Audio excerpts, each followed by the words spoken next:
شروع اللہ کے نام سے جو نہایت مہربان اور بے حد رحم والا ہے۔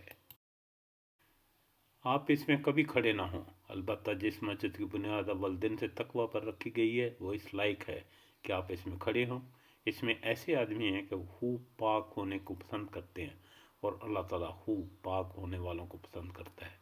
پھر آیا ایسا شخص بہتر ہے جس نے عمارت کی بنیاد اللہ سے ڈرنے پر اور اللہ کی خوشنودی پر رکھی ہو، یا وہ شخص کہ جس نے اپنی عمارت کی بنیاد کسی گھاٹی کے کنارے پر رکھی ہو جو گرنے والی ہو، پھر اس کو لے کر آتش دوزخ میں گر پڑے، اور اللہ تعالیٰ ایسے ظالموں کو سمجھ ہی نہیں دیتا۔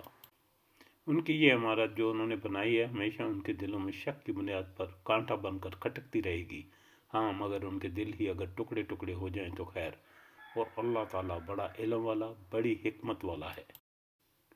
بلا شبہ اللہ تعالیٰ نے مسلمانوں سے ان کی جانوں کو، ان کے مالوں کو اس بات کے عوض میں خرید لیا ہے کہ ان کو جنت ملے گی۔ وہ لوگ اللہ کی راہ میں لڑتے ہیں جس میں قتل کرتے ہیں اور قتل کیے جاتے ہیں۔ ان سے سچا وعدہ کیا گیا ہے تورات میں اور انجیل میں اور قرآن میں، اور اللہ سے زیادہ اپنے عہد کو کون پورا کرنے والا ہے؟ تو تم لوگ اپنی اس تجارت پر جو آپ نے معاملہ ٹھہرایا ہے خوشی مناؤ، اور یہ بڑی کامیابی ہے۔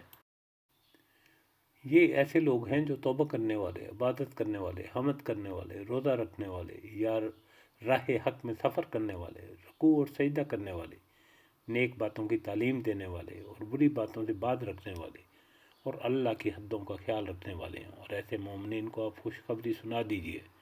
پیغمبر کو اور دوسرے مسلمانوں کو جائز نہیں کہ مشرکین کے لیے مغفرت کی دعا کریں، اگرچہ وہ رشتہ دار ہی ہوں، اس امر کے ظاہر ہو جانے کے بعد کہ یہ لوگ دوزخی ہیں۔